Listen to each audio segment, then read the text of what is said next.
On the day I turned 80, my family gave me a gift. It did not come wrapped in paper or tied with a ribbon. It was a stack of legal documents and a pen. They wanted me to sign my name, to hand over my home, my savings, everything Walter and I had built together.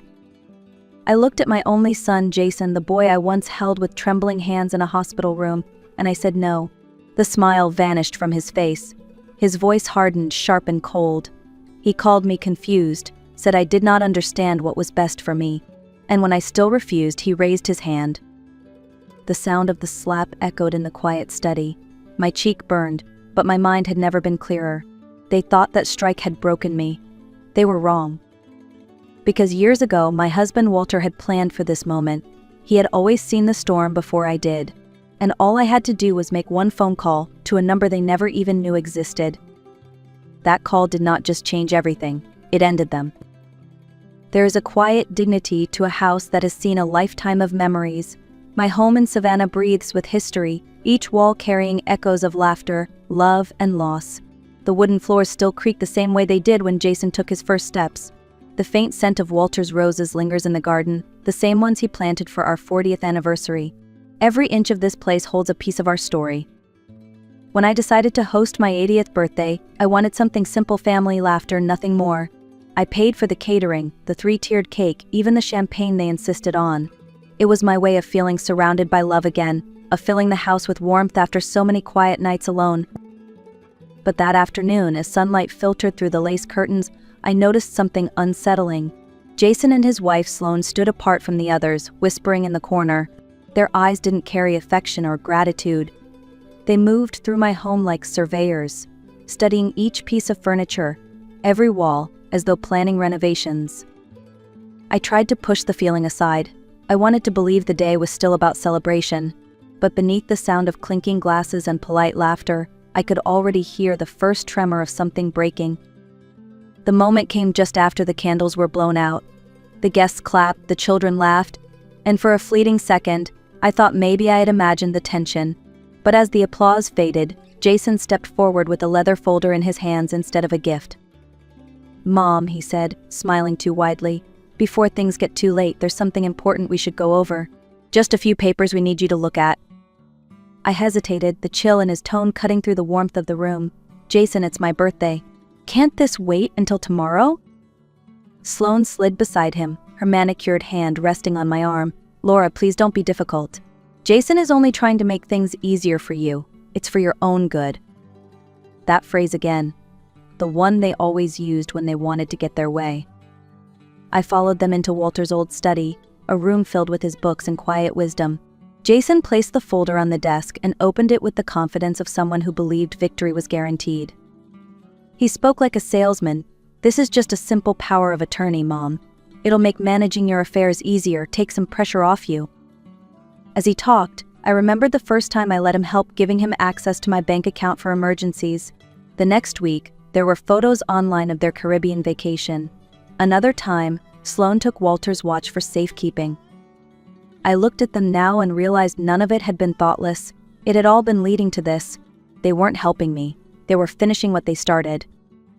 Jason kept talking, his words polished and rehearsed, but I no longer heard them.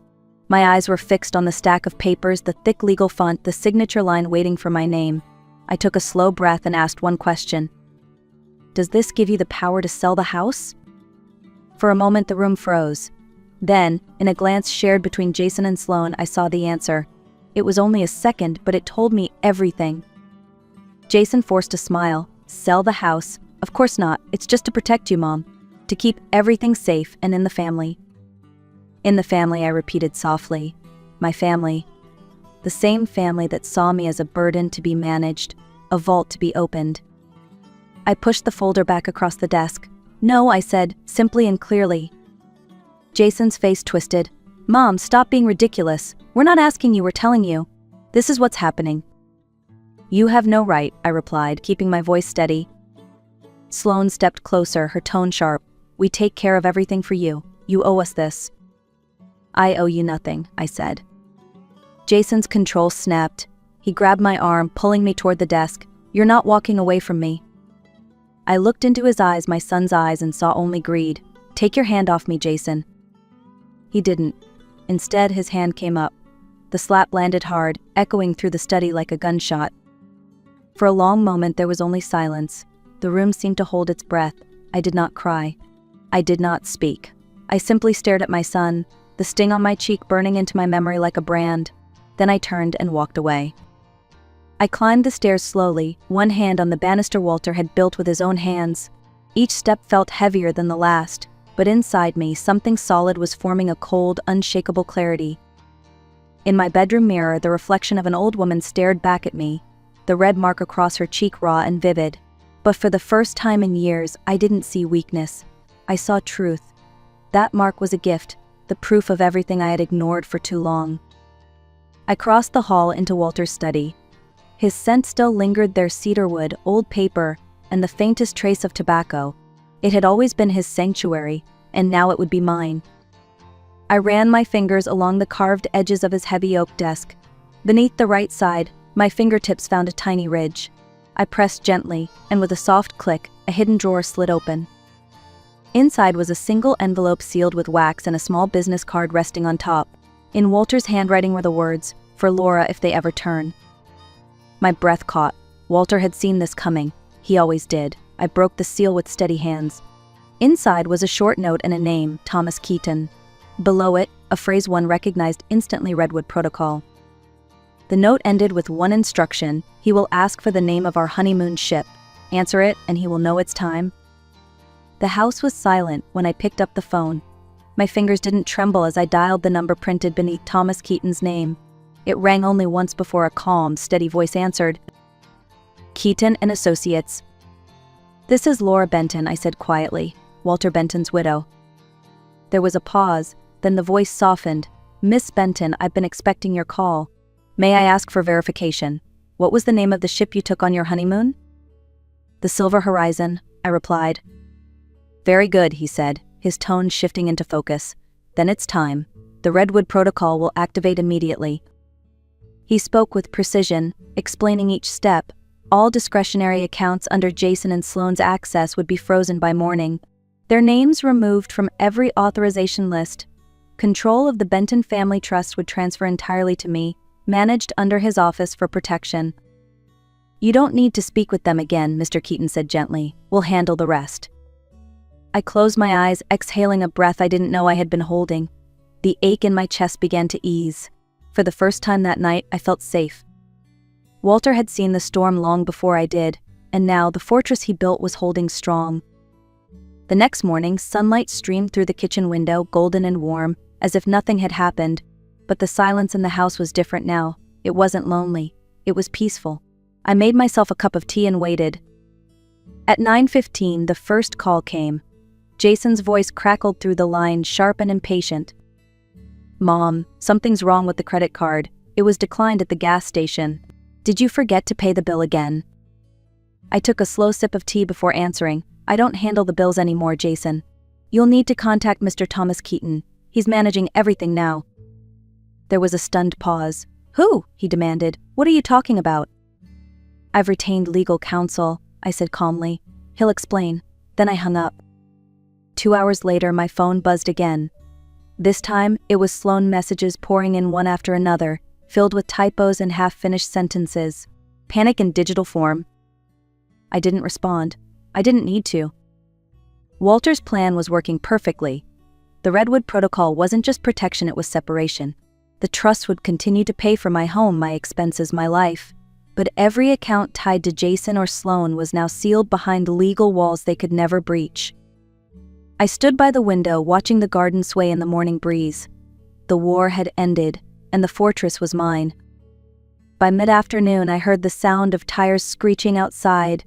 I looked through the lace curtains and saw Jason's car parked crookedly across my front lawn. Both doors flew open, and he and Sloane stormed toward the porch, faces twisted with panic and fury. The pounding on my front door rattled the frame. "Mom, open this door right now," Jason shouted. "What did you do? The bank says everything's frozen. You can't do this to us." I walked calmly to the door but did not unlock it. I slid the security chain into place and opened it just a few inches. Through the narrow gap, I could see them clearly: their anger, their fear, their disbelief. "You took everything from us," Sloane cried, her voice cracking. "We'll lose the house. We'll lose everything." I met her eyes through the small opening. "No," I said softly. "You took everything from yourselves." Jason's tone shifted, desperate now. "Mom, please, we can fix this. Just call whoever you talk to and tell them it was a mistake." "This is no longer in my hands," I replied. "You may speak with my lawyer, Mr. Keaton." Before either of them could say another word, I closed the door. The chain rattled once, then silence fell heavy on the other side. 4 days later, I received a call from Mr. Keaton's office. His voice was as calm as ever. "Mrs. Benton, it's time to finalize matters. I've summoned Jason and Sloane to attend as well." When I arrived, the law office felt like another world, quiet, dignified, the air filled with the faint scent of old paper and polished wood. I took a seat beside Mr. Keaton at the long mahogany table. Moments later, Jason and Sloane were shown in. They looked smaller than I remembered, pale, anxious, and stripped of the arrogance they once wore like armor. Jason didn't look at the lawyer. He looked at me. "Mom, please. This has gone too far. We made a mistake, all right? We're family. We can fix this. Just tell him to stop whatever this is." I didn't answer. I had heard those words before, always after the damage was done. Mr. Keaton cleared his throat. "Let me be perfectly clear," he began. "The Redwood Protocol is irrevocable. Due to the incident of September 8th and the supporting evidence, both Jason and Sloane Benton are permanently removed as beneficiaries of the Benton Family Trust." Sloane scoffed. "An incident? It was just a family argument. You can't destroy our lives over that." Without a word, Mr. Keaton reached into a folder and slid a single photograph across the table. It was the one I had taken in the mirror that night, the red mark on my cheek, plain and undeniable. His tone never changed. "The trust defines duress clearly. This qualifies." Jason stared at the photo, his face drained of color. I saw it then, the moment he realized it was truly over. There was no shouting, no defense left to make, just silence, heavy and final. The weeks that followed passed quietly for me, but for Jason and Sloane, everything began to crumble. I didn't have to witness it to know. The news reached me in fragments through neighbors, distant cousins, and whispered phone calls. Their car was the first to go, repossessed in the middle of the night. The house they had flaunted for years, with its grand staircase and imported chandeliers, went up for sale soon after. But no one wanted to buy a property so tangled in unpaid loans and rumors. They were forced to sell it far below what they owed. The whispers spread quickly in Savannah's small circles. People they had once called friends avoided them. Dinner invitations disappeared. Jason's so-called business and network of half-truths and borrowed money collapsed completely once the trust funds stopped feeding it. One afternoon, my old friend Ruth called. She had seen Sloane working behind the checkout counter at a gourmet market she used to shop at. Her voice was quiet when she said, "She looked right through me, Laura. Like she didn't even recognize who she used to be." I thanked Ruth but said nothing more. There was nothing to celebrate, no satisfaction to savor. Their downfall wasn't my victory. It was the natural weight of truth, pulling them back to the ground they had chosen to forget existed. About 6 months later, a letter arrived in my mailbox. The handwriting was shaky but unmistakable Jason's. For a long moment, I simply stared at it, unsure whether to open it or let it vanish into the trash unread. But curiosity, or maybe closure, won. Inside were several pages of rambling words. He wrote about how hard things had become, about the business failures, about sleepless nights and bills he couldn't pay. He blamed bad luck, dishonest partners, even the economy. But nowhere in those lines did I find the one thing that mattered. There was no apology, not a single word about the night he raised his hand against me. He ended with a plea, "Maybe we can start over, Mom. Maybe you could help us just one last time." I folded the pages neatly, then carried them to the fireplace. As the flames caught, the paper curled, blackened, and lifted into ash. I wasn't angry. I wasn't even sad. I was cleaning the last trace of their chaos, leaving my home as smoke. A year has passed since that night, and my life feels light again. The house that once echoed with tension now hums with quiet peace. Morning sunlight pours through the windows, and the air smells of roses, Walter's roses, blooming stronger than ever. I've filled the empty rooms not with regrets but with life. A bright young graduate student named Claire rents the upstairs rooms. Her laughter drifts down the hall like music. My friend Ruth visits twice a week for tea, and sometimes we sit on the porch, watching the neighborhood children play beneath the oak trees. In the afternoons, I tend to the garden. I plant new flowers beside the old ones, letting them intertwine new roots with deep ones. Soon, I'll take the trip Walter and I always planned, back to Portugal, to the town where we found those beautiful blue tiles so many years ago. I sleep soundly now. The fear is gone. In its place there is peace, quiet and complete. If my story has taught me anything, it's that strength doesn't always sound like shouting. Sometimes it's a calm voice saying one small word, no. To anyone watching who has felt pressured, silenced, or made to doubt your own mind, please remember this: you are not powerless. Age doesn't erase your rights and love doesn't mean surrender. 3 things saved me. First, documentation, every detail, every account, every word written down. Second, preparation. Walter's planning became my protection when my courage finally met his foresight. And third, boundaries, the courage to draw a line and never step back over it. If you ever sense someone trying to control your life under the guise of helping, speak up, seek advice, and don't sign anything you don't understand. There are people and laws meant to stand beside you. Your dignity isn't a debt you owe anyone. Protect it. Protect it. Guard it. It is the most valuable inheritance you will ever have. My peace is my inheritance now, the legacy Walter truly meant for me to have. Not the money, not the house, but the freedom to live without fear. If you've ever had to fight for your own peace, tell me where you're watching from in the comments below. I want to know how far stories like mine can travel. And if this story touched your heart, please like, share, and subscribe. Together we can remind the world respect has no expiration date.